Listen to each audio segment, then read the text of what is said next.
Election Day. When Americans everywhere cast their ballot for the next President of the United States. Except not really. Americans don't directly vote for president. So what's happening on Election Day then? It's a bit complicated because of something called the Electoral College.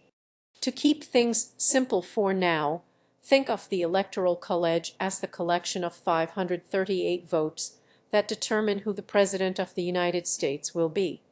Why 538? Because that's the number of senators, 100, plus the number of representatives, 438, in Congress. Why are there 438 representatives in Congress? Stop asking so many questions right now.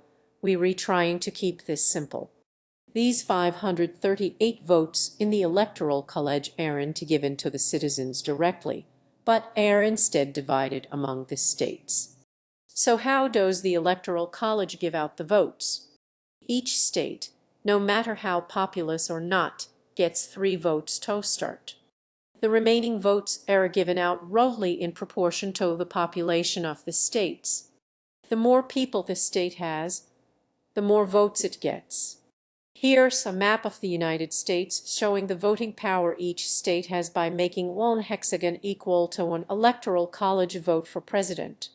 Because Electoral College votes mostly, though not completely, scale with population, it's also a map of where people live with a bonus given to the smaller states to make them a bit bigger than they would otherwise be.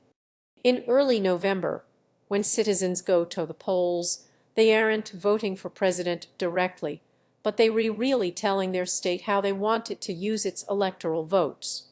48 of the 50 states give all their Electoral College votes to the candidate who wins a majority in their state. Take Florida, for example, which has 29 Electoral College votes. If a candidate wins a majority, no matter how small that majority, he gets all the votes. So the path to the White House is clear.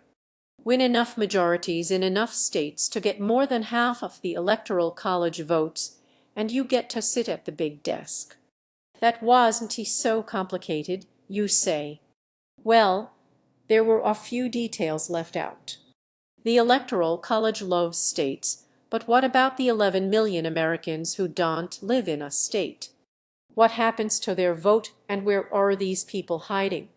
There were about 600,000 in the District of Columbia, an area set aside specifically not to be a state so that the capital of the country would be free of local politics. For most of the United States history, people living in the district didn't get to vote for president. But then, in 1964, the Constitution was amended to give D.C. the same number of votes as the least populous state, Wyoming. So the Electoral College likes C, but you know who it doesn't like: the territories. The often forgotten Puerto Rico, Guam, U.S. Virgin Islands, and Northern Mariana Islands get no votes from the Electoral College because they aren't states and they don't have a special constitutional amendment to recognize them. Which is a bit odd considering they're part of the United States and everyone who lives there is a citizen. So for most practical purposes they just like to see, and 4.4 million people live in the territories. It might not sound like a lot, but it's more than the populations of Wyoming, Vermont, North Dakota, South Dakota, Alaska, and Delaware combined. But still, no votes from the Electoral College do they get. The whole situation with territories is extra strange when you consider the final group of Americans who don't live in the states, the 6.3 million Americans who live abroad. If you're a United States citizen who moves to a foreign country, you can usually send a postal vote to the last state that you resided in. But if you move within the United States to one of its territories, you lose your right to vote for president as long as you live there, making these the only spots on the whole earth where Americans are not allowed to vote for president. Actually, they're the only spots in the whole universe, because American astronauts are allowed to vote from space. The last bit of electoral college complication is the weirdest and has to do with the votes themselves. The state of Florida and all the others don't really give votes to a candidate. That's just a simplified way to think about it because the reality of the situation is odd. What citizens are voting for on election day is a group of electors appointed by the political parties who choose the president on the citizens' behalf. For on I think the president ultimately all the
The number of votes that a state gets from the Electoral College is actually the number of electors the state is allowed to send to a collegiate meeting to vote on who the president will be. What makes it odd is that while these electors promise they will vote for president as their state citizens want them to, they aren't required to do so. Electors are free to vote the way they want. While this has never swung an election, 87 times in the past electors have voted against the wishes of the very people who elected them. Why set up this crazy system where a small group of people essentially unknown to the general public are the ones who really decide on the president? In the 1700s, when the Electoral College was designed, the quickest way to send a piece of information was to write it down on a piece of paper, hand it to a guy in a horse, wish him Godspeed, good sir, and hope he didn't to get killed by Indians or die of dysentery along the way.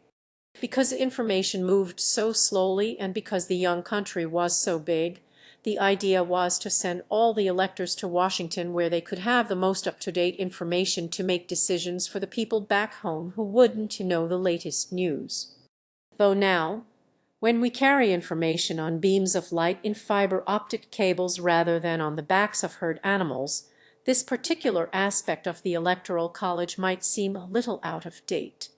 Nonetheless, while most people think that the election for president takes place in early November, it doesn't. That's the election that determines who the electors will be.